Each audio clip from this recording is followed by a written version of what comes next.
by she, her pronouns. And I'll pass it to Demiana. Hi everyone, I'm Demiana. I work for IESC at Metro Center. My pronouns are also she, her, hers. It's really great to be here.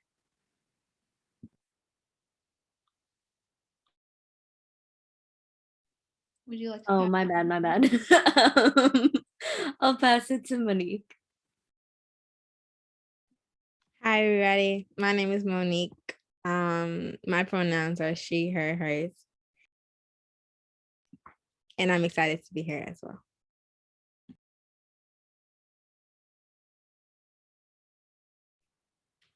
Hi, everyone. My name is Brendan Gonzalez, he, they pronouns, and just great to have all of y'all here and great to be here as well. So I pass it on.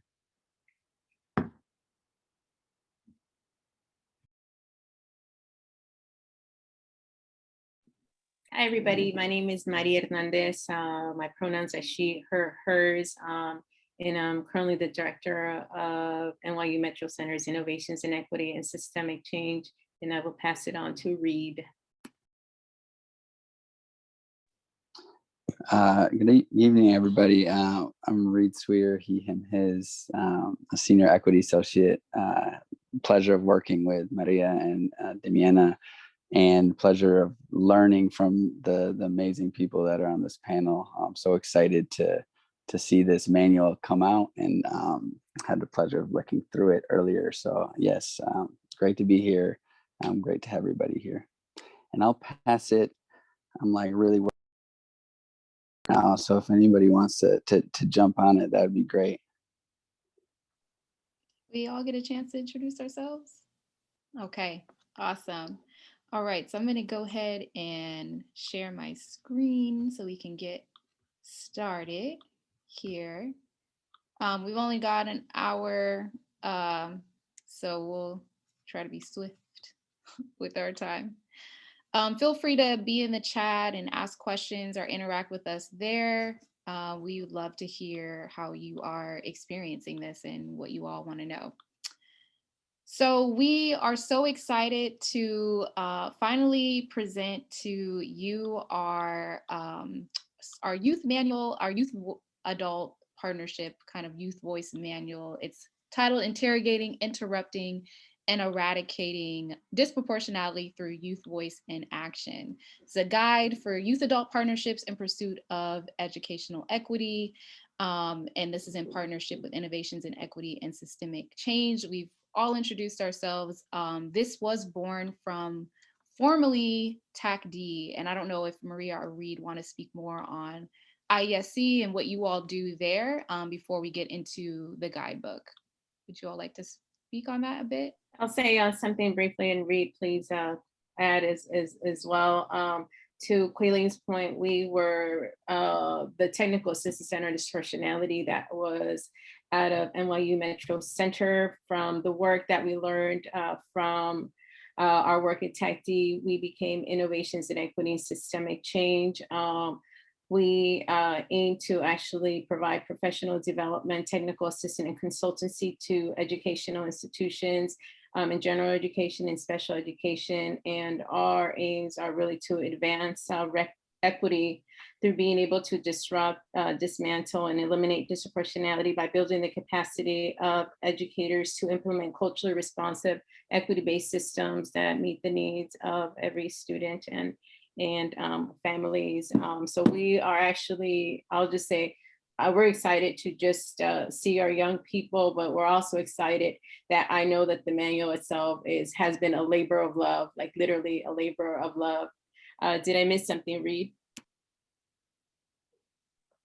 No, definitely not. I'm just echoing how much the connection between YTAC-D and now what is IESC was driven, and our charge was so much from what our young people brought to the table every time we had the benefit of meeting them and working with them. So where we are now is still part of that foundation of what YTAC-D really carved out the past few years. Thank you so much, Maria and Reed. They all work tirelessly to make schooling a better and more humanizing place for all of us. So we appreciate you and the work that you're doing and the support that you provided when this youth arm kind of popped off a couple years ago. So we're excited to talk about what we did and what this is about. So I'm going to actually post again, because I think some folks may have just joined us, but this is the manual that we're talking about. It will be available in PDF format, I believe, in June. But for now, if you just want to go and see it on the website, you can go ahead and refer to that, as we're going to be just introducing what this voice manual is about, and hope that maybe that's something that you can take with you into your schooling. So this manual, it documents the year-and-a-half journey and beyond of NYC DOE high school students in the pursuit of educational equity, in partner with NYU Metro's IESC. So what we did is that we came together, we spent some time first building community together, as there were participants from all over New York City. And then we did some political education to help us understand disproportionality in the context of schooling. And then ultimately, we embarked on a youth participatory action research project that we'll talk a little bit more about later on. And through that project, we then presented our findings at various conferences, one being NYU Metro's, formerly TACD's, Big Summer Institute, where numerous educators and school administrators were present. We also want to note that although that we have this manual and we documented our journey, we know that it's not a one-size-fits-all solution. Everyone has different contexts of their schooling. But even with that said, we think that the work is urgent, and we believe that you can find the tools to do this work, because it is a commitment, and it's equity is something we all want to see. So how did this thing come together? As I briefly mentioned, this actually started with NYU Metro's TACD, formerly TACD, Technical Assistance Center on Addressing Disproportionality. So it was, Maria and Reed would go and they would do professional developments for school districts who were particularly cited for disproportionality. Usually students would be students of color, Black students in particular, Black and Latinx students in particular, were over enrolled in special education and over disciplined and suspended. And so they would go ahead and do these trainings to kind of go through the process of understanding, what's implicit bias and how can we make our schools better. So they would go in there and they would help DOE school districts, and those school districts are supposed to help individual schools, and they're supposed to help students. But one thing that we noticed was missing during the professional developments is that there weren't any youth at the table. When the educators were looking at the data, like, oh my gosh, look at all these students being suspended, or I'm seeing these glaring issues here, what do we do? There was never youth there to actually brainstorm with them to create these action plans. And so what we came up with was like, let's bring youth to the table. So we partnered with folks from the DOE, particularly Emily Mitiga and Ari Sussman, and then later Lachelle Gaillard. And we brought them all together from these different boroughs, from the Bronx to Manhattan to Staten Island to Brooklyn, all together to create YTACD, to really think about educational equity and what we can do to make things more equitable for all students. As we know that New York City is a very large and diverse school district, but it's also the most segregated. So very many issues persist, and we came together to try to learn and address the issue. So with that, I'm gonna pass it to Demiana. So one of the main pillars, just coming from TACD, YTACD focused on disproportionality. So as defined by the United States Department of Education, which was a definition we later revisited, the overrepresentation of disproportionality is the overrepresentation of a specific group in special education programs or disciplinary outcomes relative to the presence of this group in the overall student population, and or under the underrepresentation of a specific group in accessing intervention services, resources, programs, rigorous curriculum, and instruction relative to the presence of this group in the overall student population. And you know, after a full year of work, YTechD revisited that definition. It was not good enough. So we changed it. And it became the outcome of institutionalized racism and bias that results in discriminatory beliefs, policies, and practices, which negatively affect historically marginalized groups in contrast to privileged groups. And you can see the graphic that shows just what that looks like in schools and yeah, and how students experience it. So first question to one of our panelists who was actually part of redefining and coming up with this definition, Brandon. So my question is if you can speak on a little bit why you felt it was necessary to redefine it and what it was like to redefine it. Yes, my camera keeps shutting off. I'm sorry. Yes, so when we originally came up with the definition of disproportionality, or saw the definition of disproportionality within YTechD that first year, we recognized that something was missing, and what was missing was the defining why does disproportionality occur. And so, you know, with that being said, we discovered what are the root causes of disproportionality. And with that, we had many different conversations surrounding like what does anti-Blackness look like within the education system as a whole? What are the structural barriers that are put in place for students, particularly Black and Indigenous students, within the context of the US? And so that's essentially how we came up with that definition of YTechD, you know, recognizing and realizing even that we can't address disproportionality without addressing the impact it has on race and the dynamics that it has on racial discrimination and how it is a continuation of, you know, of all these different legacies, historical legacies of like segregation and whatnot outside of education itself, and how all of those can coincide or are interrelated.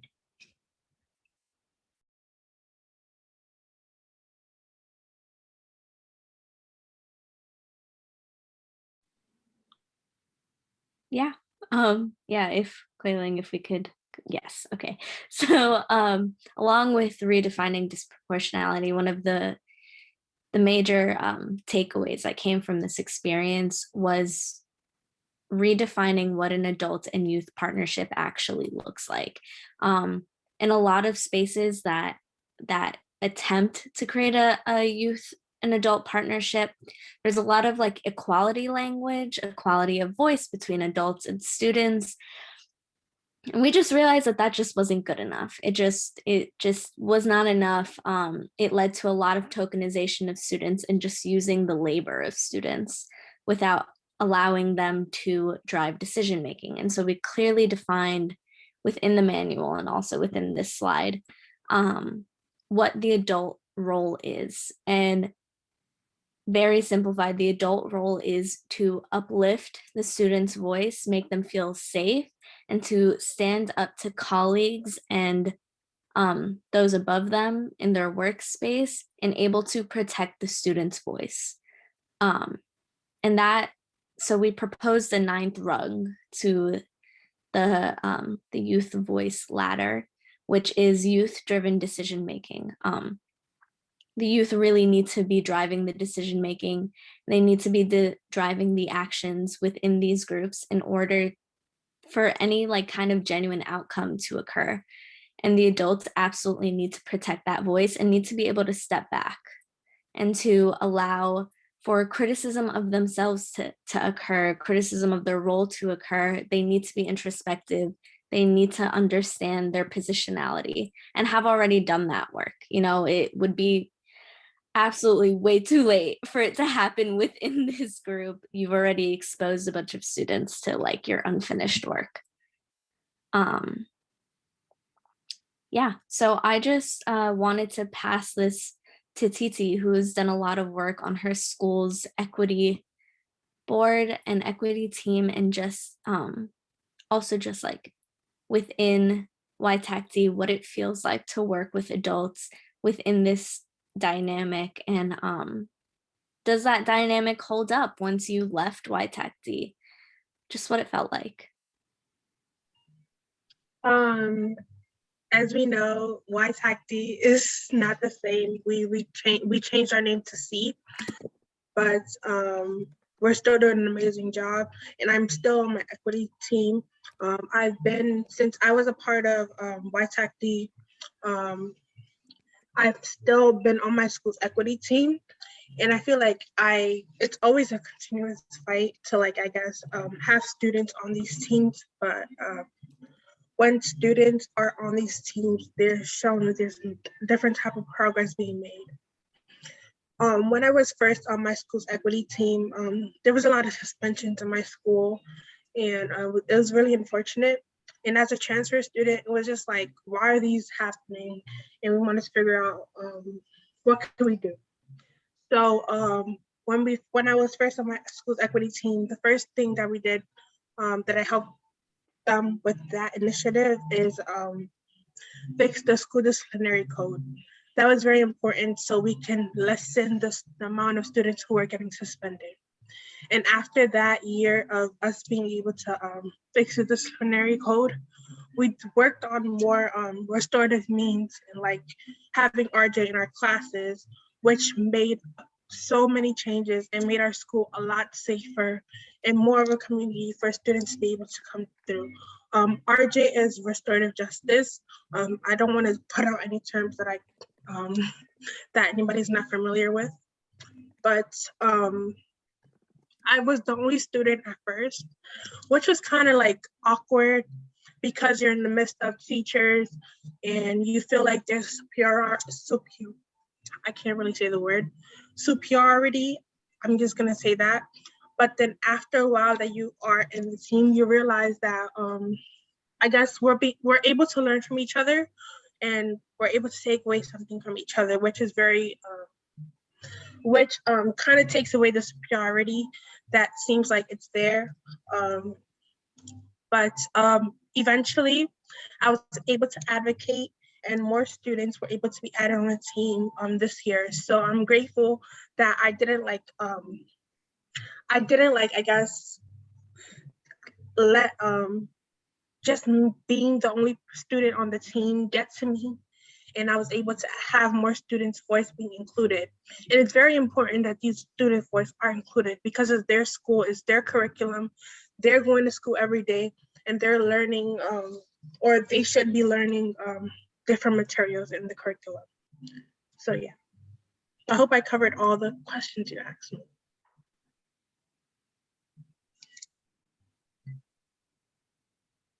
Anything else, Demiana?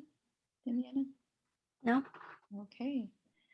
Right. So yeah, we really wanted to focus on what that youth adult partnership looked like. And that was mainly, as TT and Demiana both expressed, youth driving decisions with adult support. So we talk about that to an extent of what it looked like to form this space between youth and adults. So that's in the manual. And before we could even start our project, really, we had to establish what we call a contact zone. Actually, we got this term from Maria Torre. Shout out to NYC CUNY Grad Center and the Public Science Project, who focus on community and youth participatory action research. We often hear about creating a safe space, right, or a brave space where everyone is able to say whatever they want to say. But we want to be very explicit in our space that, yes, we want everyone to feel safe and comfortable, but this is a very intentional space that's intergenerational, that's multiracial, that engage around politicized topics, that is not a neutral zone, that we have to address issues, dynamics of power and oppression and positionality, and we have to do the work ourselves to kind of understand where we stand and what we know about racism and ethnicity, disability, and things like that. So it was very important for us to ensure that this was a safe, but this was a context zone, that this was a politicized space. And we'll talk about political education in a bit, but equity work isn't necessarily safe all the time. So this was a politically and intellectually charged space given our different identities. And so we had to do that preliminary work before we got into our project. And Titi, I see your hand is up. Did you want to say something?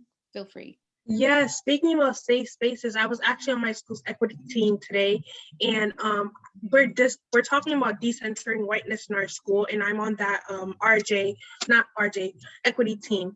And I wanted to say something, but I felt kind of embarrassed because first of all, I'm the only Black female on this team, and the majority of the teachers are white.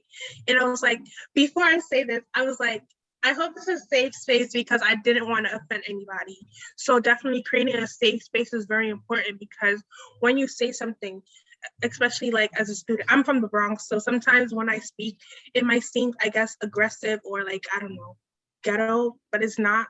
And so like, I just wanted to say what I wanted to say, but I wanted to make sure I was in a safe space and that like what I was saying was not going to be taken out of context or it wouldn't offend anybody. So definitely what Damiana said is very, very important when working with students. Yeah, thank you so much for sharing that, your personal experience. And that being really, your identity being important to making sure that this is where we can show up for one another and not be judged and bringing in our biases, our racist beliefs and things like that. Monique, I also wanted to toss this to you. I wanted to hear from you about what it was like to be in this type of space, in this type of community. What was it like to navigate this space and be with folks who were, I think you went to school in Queens, but then there were folks from Stuyvesant, Stuyvesant High School and folks from the Bronx and many Staten Island, many other places in New York City, maybe students you wouldn't have interacted with otherwise. What was that like for you? It was very comfortable. It felt good to know that you can speak about such serious topics as what we talked about, which was basically white supremacy, white superiority, all existing in the school system, all underlying, especially because I went to a predominantly white high school, which you saw it every day. You saw it in the curriculum, you saw it in the classroom, you saw it everywhere. So it felt good to be able to have conversations and be able to talk to people about how to dismantle these issues without somebody feeling attacked or somebody feeling or for you having to apologize for saying how you feel because somebody else feels offended about what exists. So it was very comfortable, and it also, especially in my first year, it helped us come together. I think the first year of YTAC was definitely nice and tight knit because everybody felt the same way and everybody was on the same platform of this is a problem, this has to go. And because we all had similar experiences, or even if we didn't share the same experiences, we shared the same kind of empathy for those who did. And it helped all the students go through the same issues with each other, if that makes sense. Yeah, it does. Thank you. Thank you for sharing your experience. We definitely, I mean, all of you, I'm just thinking back to the journey, and I just feel so grateful to have entered this space with all of you because we all learned. I know I learned so much from each of you. All right, and moving along, because I know we don't have too much time and we want to get to the Q&A, but I'm going to pass this to Damiana to talk about political education. Yeah, a major part of creating a contact zone is awareness of yourself and just awareness of what you experience, and awareness of just history behind your life, and the history behind the lives of your peers and what they experience. So we talked about things like class versus race. We talked about intersectionality. We talked about redlining and its legacy. We talked about the school to prison pipeline, suspension, and just examined data and history and really learned about ourselves and learned about each other. And that's how we became introspective. That's how we gained perspective on each other's experiences. And that's how we were able to build a contact zone. And it was also a really important foundation and basis for the work that we were doing. And with that, I did want to pass it to TT just to talk about like, I know that being in a space like that was the first for me, and I wanted to know if it was a first for anyone else on the panel and just like what that felt like.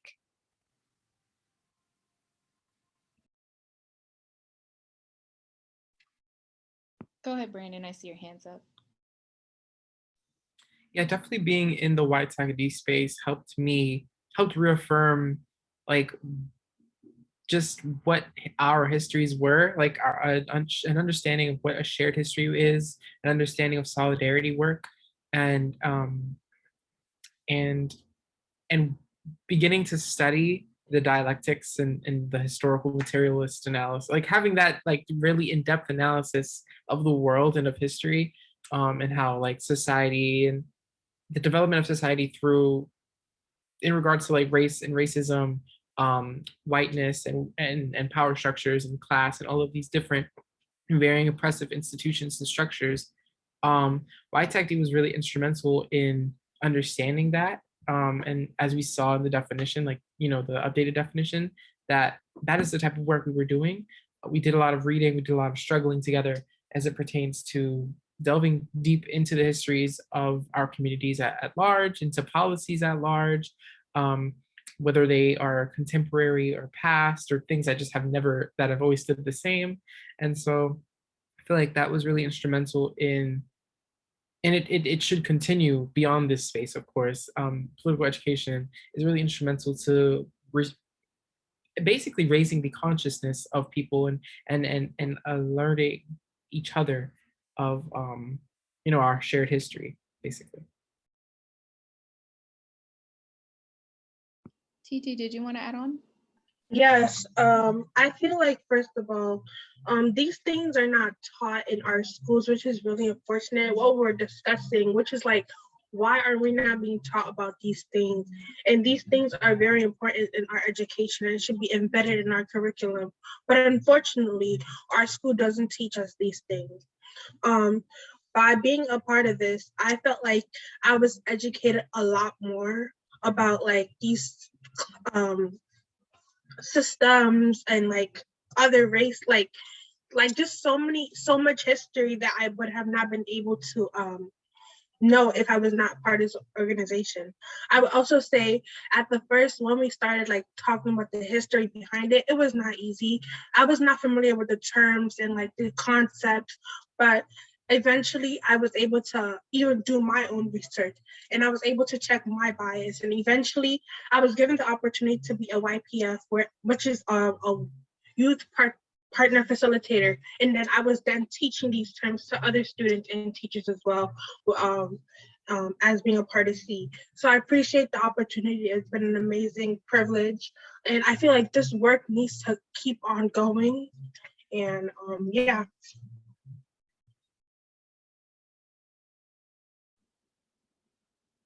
Thank you. All right, I guess we'll move along.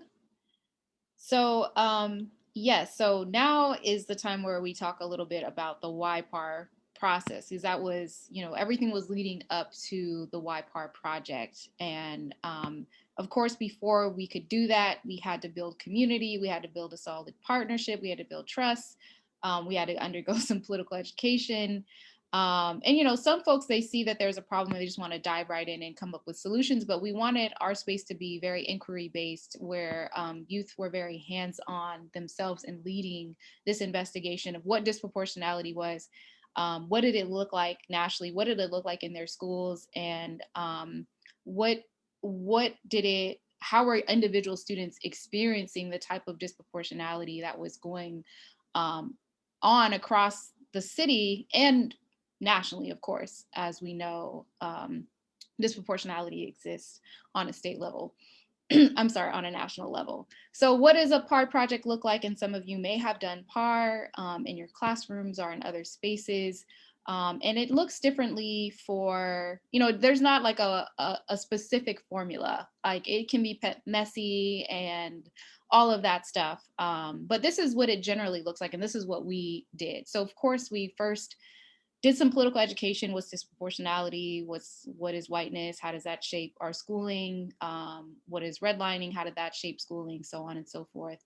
Then we kind of had to, from there, we identified the problem, right? That was disproportionality in our schooling. And then we did some preliminary data collection. So we wanted to learn a little bit more about what was going on as far as like what were the suspension rates across the district or within the schooling, within this particular school. So we were looking at the discipline rates, if we had access to those numbers. We also took a look at achievement data, our test scores, so we could see how students were doing. And we did disaggregate that by race. And as someone put in the comments earlier that, sometimes there's not, you can't see everything in the data because, it's like black, white, and you're not looking at the intersections, or if there's a Afro-Latinx student or a white Latin, it's not very disaggregated, but we did what we could with that data. And then we also did a little bit of qualitative data collection, and that was just observing our schools. We had like a checklist, and students went in and they looked at their school culture, maybe what was some of the things they were learning in school, and just taking a qualitative approach of what was happening in their schools. From there, we posed a question: how are students experiencing disproportionality in New York City schools? And we ultimately came up with a survey, which in this photo you can actually see, because we had like 500 surveys the second year we did this. So you can see us going through those surveys. And on the surveys, there was like a question and a little bit of context. And then there was an opportunity to write about their experience, as well as draw a picture of what it felt like to experience school. And so students were drawing photos and writing things, and I'll show you a few examples in just a bit. And so we did this data collection because, as you know, there were some pieces of data missing in the quantitative data. So we took these surveys in the schools, and we got really interesting responses. But of course, we had to analyze the data after that, and that took weeks of going through it and finding and identifying themes. So it was an iterative process. And then finally from there, we drew conclusions. So it was a pretty lengthy and pretty involved process. Students were coming in, even when they didn't need to come in, like we had set meetings, but we had additional meetings. So late on Fridays, we'd be there going through this data. So what did it look like? Just so you all just have an idea of what we found were these 8 findings, or these 8 themes. And I won't read them all to you, but we found that students in predominantly Black and Latinx schools didn't have a favorable schooling experience. Students at elite schools felt that the system works perfectly fine and were kind of bought into test scores and meritocracy. There was a finding about the absence of teachers of color, and so on and so forth. And what did it look like for the surveys to come back? This student is a white female in 9th grade. She talks about how she was treated right and fairly. And so we generally found that white students felt that there wasn't really much discrimination or unfairness in their schooling experience. And then this is a student who identifies as Caribbean and male, and he drew a jail cell. This was the question was like, draw what it feels like to be in school and draw what you want. So he first drew that he felt like he was in prison, that he wished that teachers would help them learn in their individual styles instead of being forced to work in a particular way. And then he drew a second picture with him like smiley face and saying that he wants a fluid environment that that makes kids excited to be in and participate. So these were, and we got a lot of responses back. We even interviewed we took surveys from a few teachers, which we added on. The first year we did this, we didn't ask teachers. The second year we did, and we got some interesting responses from them as well. This is from a African-American male teacher. He says he feels like a unicorn, and what he would like is diverse faculty to work with. So that's just an example. Before we go on and hopefully get to our Q&A soon, did anyone want to speak to this process of the YPAR process? Any of the young folks want to talk about it? Monique or Brandon? Sorry, whoever. Do you want to go, Brandon? You can go Monique first. Okay. It was very hectic. It's even worse when your school doesn't care, but they act like they care. So it's really just you as a sophomore, and then the one teacher in the school that cares about the 30 Black kids in the school. And he's like, we got to get this done. We got to get this done. We got to get this done. It was very difficult. It was very difficult, but I appreciated the challenge of it, because the outcome of it like turned my school. I don't want to say it turned it around, because I don't even know how they're doing right now. But for when the time I was there, it made it lit. Like after we did all of this and we got the surveys back, and we saw like, you know, all the responses and all how the kids felt and everything like that, we literally showed these to the teachers, and we showed this to the board and everybody that takes actual authority in the school. And we was like, this is how your kids feel. This is what's going on. Like, it's not representative. And we just laid it out all on the table. So I feel like this process was like super important, especially in this entire program, because it really just showed them like, this is not a game. Like, we're not here just to make y'all look good. We're here to make some change. So I really like this part. It was crazy, but it was fun. I appreciate it. Yeah, my school, like to contextualize, I guess, the experience from YPAR, in relation to like what it was like being in my school. My school was majority Black and Latine student population when at least when I was attending the high school. Not sure what it is like now as well. It's been 2-3 years, but yeah, the experience surveying students and teachers, all even like faculty outside of just teachers, but I also did survey like principal, vice president, principal, janitorial, custodial staff. I mean, that's yeah, and all of that. And so a lot of the teachers felt, and it's keep in mind that the demographic of teachers is majority white, and the demographic of students is majority Black and is Latine. So it was very much a large cultural disconnect. That was very evident in the data we received back. And so with that in mind, I couldn't really think of anything to do with that information, at least when it came to bringing it back to YTAC and what like solutions would look like in terms of, I mean, I was the only person representing my school, and my school was located in Manhattan. It was majority Black and Latine. It's just so many different things that one can't really come up with solutions immediately that can address the needs of the students, when we also need to address the needs of the teachers, which were completely different or sometimes even harmful to those of the students. And so, yeah, it was just a lot of like contradiction in that space.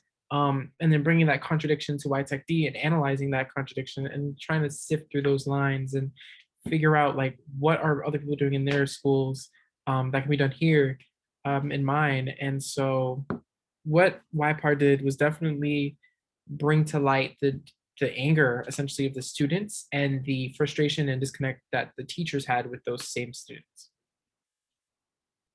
Beautifully stated. Thank you so much. Yes, that was quite a process. You all did such a good job with this. And one day we will write the actual report, baby steps. So this is our last kind of slide before we dive into the Q&A, and Demiana's gonna take this one. So what came out of that massive like analysis project was just a set of recommendations that could be made to our schools. And you know, they're up there. I don't need to say them, but something I just want to say about this was, it's not enough to have students just sit there and contemplate their experiences, and like those spaces are really valuable, and that space is really valuable to do. But if you're going to invite a bunch of youth and promise them that there is an opportunity to make a change, you need to actually let youth do that, you know? And so like having that project and having this outcome of us like being able to make a set of recommendations and to come to to conclusions was just really important and just really validating, at least to me as a student. Yeah, does anyone else want to talk about that? We're going to jump into our Q&A anyways right now. So like panel, feel free to say whatever you want. And I think that if any of the audience has any questions, you can drop it. I'm Go just ahead, quick. I want to agree with somebody. wait, something weird is happening right now. Wait. I'm so sorry. Okay, I'm sorry. Go ahead. Okay. I just wanted to agree with you, Demiana. I agree that it's not enough to just like be like, okay, well, how do you guys feel about the school? What do you guys think about this? Because then it makes people like contemplate and think about all the problems that's wrong. And then you just leave the problems just sitting there. It's not a fun experience, especially for minorities or even the majority, because as Brandon said, his school was predominantly Black and Latinx, and they were still angered after.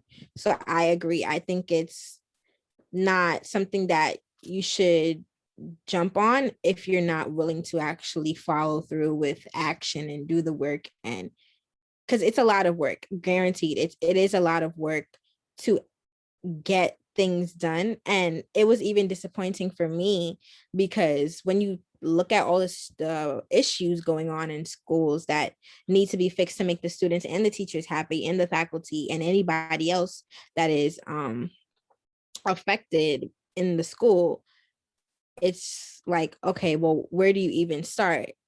But I understand like that you have to start from somewhere, but starting nowhere is not going to do it. Like just jumping in it because you think you want to make a change, but then you realize how much work change comes with, and then you're like, oh yeah, we can't do all of that this year, so we're just not going to start. It's not enough, and it's very unfair to the students as well. So yeah, I just want to add that.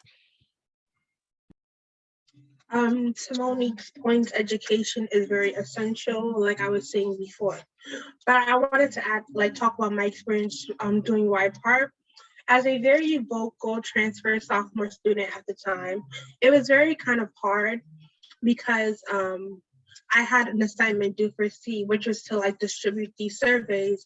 But I kind of, teachers were kind of hesitant in doing and like giving these out or even filling this out. So I had to have my staff liaison, which I don't feel like we talked about the importance of this, but it's very important for when doing this type of work. Students have a teacher that they can rely on, which is very important, especially like sometimes if they're kind of shy or they find it hard to speak up. Definitely having a teacher by their side that can help them amplify their voice is very important. But some solutions that I feel like it's very important is having RJ, which is restorative justice as a way of life, and as a way of life in general. RJ should be embedded in like how we treat each other. It's community building. It's it's talking to people in a circle manner. Like RJ is normally done in a circle manner. We have a sister group that mostly focus on RJ, but we don't really we practice RJs in our schools, which is also a recommendation, but we don't focus more on RJ when we have our meetings. But also having student voice, which is very important as to how this work is going to be done. Having students at the table, having them use their voice, like, what did you guys want to see? And like, as Monique was saying, okay, you want to do this work, but what is it called? Like, when you address these issues, it's going to bring up more problems that you might not know your school is already going through. So how we can like address, like, it's like, I guess, tackle all these problems all at once, but also compensating students is very important. We're doing a lot of work. You guys do not understand how much work is going into this. And you might say that students have free time. They can be using their free time to do something else. And like, I don't know if the teachers are being compensated for the time, but students also need to be compensated because it's also showing that it's also, I guess, motivating them to even want to do this work even more. And it also encourages them. So if you have the chance to compensate a student for doing this work, definitely give them that opportunity. But I have more recommendations, which I'm not going to go into depth in, but those are just my, I guess, my short blurb. Thanks, TT. And luckily, I think some of the students that we worked with were compensated, which is great. And that was because of the partnership that we had, but we know that that doesn't happen often. And honestly, I think the adult that's working with the youth should also be compensated. It is a lot. It's a commitment. It's a lot of work. So I just want to answer a few of the questions that I see in the Q&A before we move on. I see from Elizabeth, was language justice and the discrimination of what students experience from educators included? I think I understand that as yes, that we did incorporate experience of what students were going through in this process. If I'm not answering your question correctly, definitely you can rewrite that in the chat. And did learners get to formulate the question for the survey? So the youth, we did come up with that question about disproportionality and how students experienced it. So yes, and then there was another question that I think Demiana answered, but I'm wondering, Harold, if you're talking about how were they selected for this group? And that was because of, it was a partnership with the DOE's Leadership Council. So students were initially chosen from there. And then the next year, I think either a teacher or a principal recommended them, which unless Monique or Demiana want to speak more to how you came into the space, you can speak more about that. I just wanted to make sure I got those questions answered. Brandon, or sorry, go ahead. Yeah, no, Brandon can go ahead. Sorry. No, y'all can go ahead. Okay, I guess not. All right, so from the process for me as a student to get into the YTech-D work definitely started through working with Department of Education, the Manhattan Borough Student Advisory Council, MBSAC. So through MBSAC, you do have to be, of course, nominated or selected by your school's administration, principal. And so through that, Emily Mitiga, we made that connection through NYU. And so that's essentially how we met YTech-D. That's how that work initially began. At least that's how it began. I think that was January 2018, really, right? Yeah, we started in January 18th, absolutely, 2018. And the process for anybody else, I came in the second year, and then the process for that was just like an application.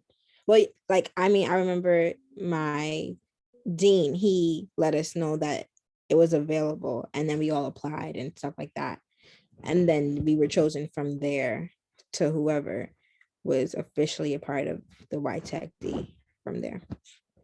I think it was structured like a grant program that the schools had to apply to be accepted into the program. And from there, schools had like their individual way of choosing students. My student coordinator person asked me to, so I did it. I'm very grateful that she did.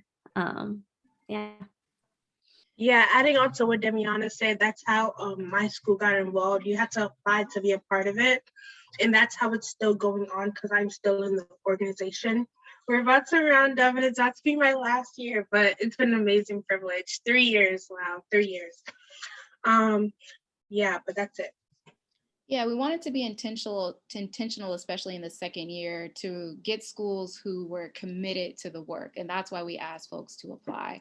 And we wanted to have like a wide range of folks. But of course, this was at a pretty massive level. Now that we're talking about it, like it was, New York City is huge in itself. And then so they're doing it with all these different schools and boroughs. That's a lot. So you may, scale this down to just one school and it could be even more effective. So hopefully you're taking what you can. And we've got about 4 minutes left. So any other questions? Or Demiana, if you had other questions for our panelists, feel free.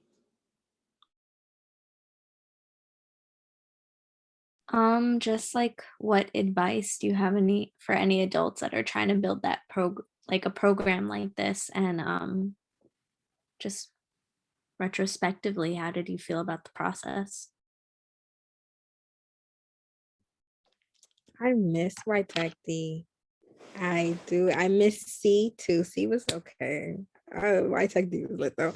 But I do miss it. I miss having conversations and being a part of something intentional like this, and actually just actively doing work towards making some kind of change, doing some kind of betterment to society, even if it's a little couple of group of people or whatever the case may be, because college sucks, real world sucks. But I think White Tech D was a great opportunity as a high schooler to be working with the Department of Education and NYU and doing all of these things. When you look back at it, you're like, dang, I was 17 talking in front of adults and the faculty about change, about acknowledging the problems that students are facing in schools, even schools are facing in schools. So it was really great.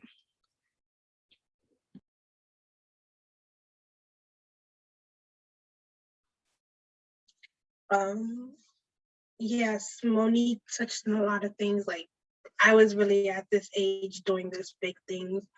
But to answer the question, first of all, there should be definitely diversity in the teachers selected to be a part of this, because we can't just have one voice.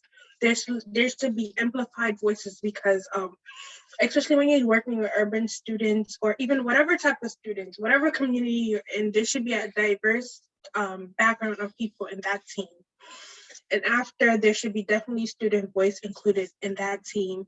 And from there on, there should be regular meetings as to when the meetings is going to be held and what are we going to be talking about during this meeting. And then we should definitely start taking action steps when we find the problem, the root of the problem, and then working towards, okay, having a timeline. Okay, when do we hope to be able to, definitely having focus groups. Focus groups are very important.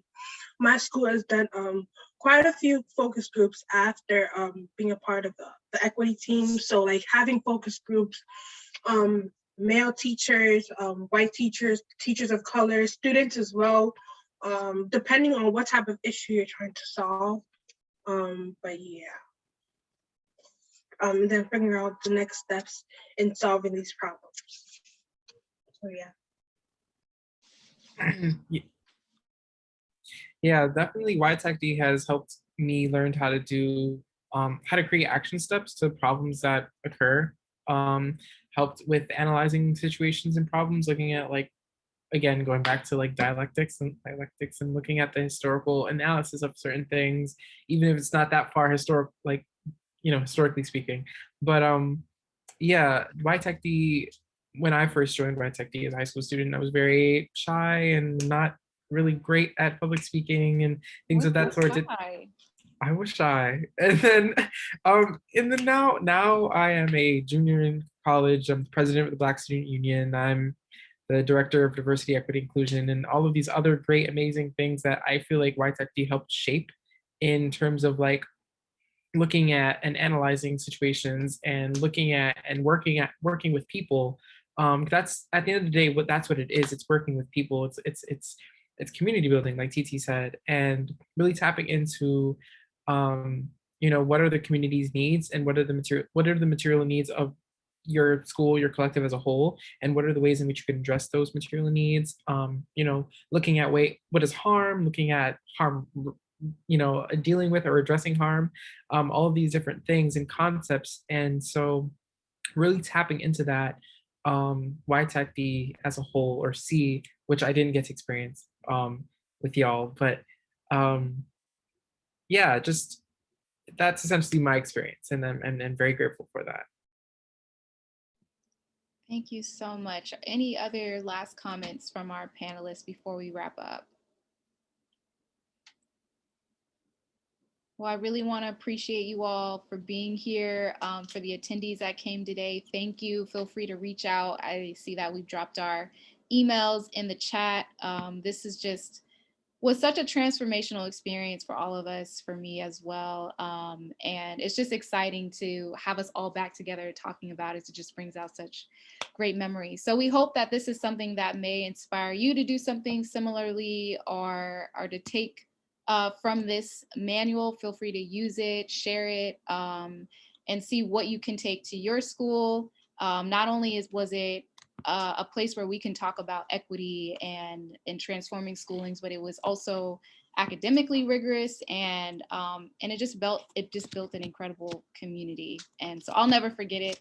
And I'm just thankful and grateful for all of you who are here today. So with that, thank you. And I wish you all the best. Be well and take care. I'll play some music as we head out. Love you all.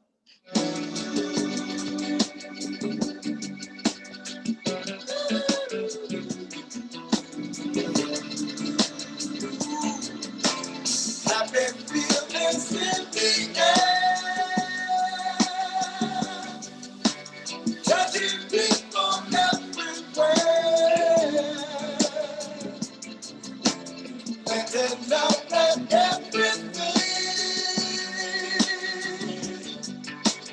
Listen to the people sing.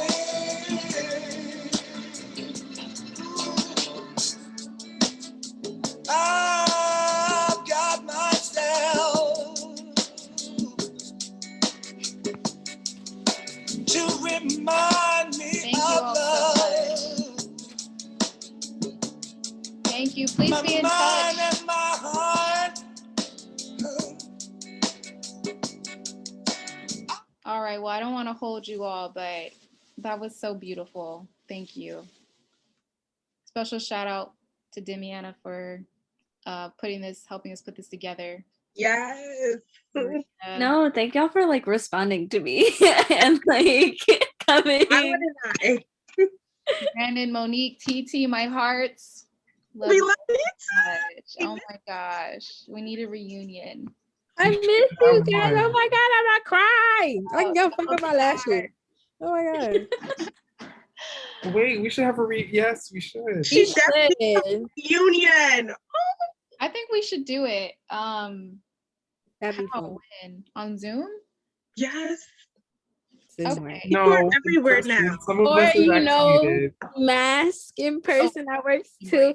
Oh my gosh,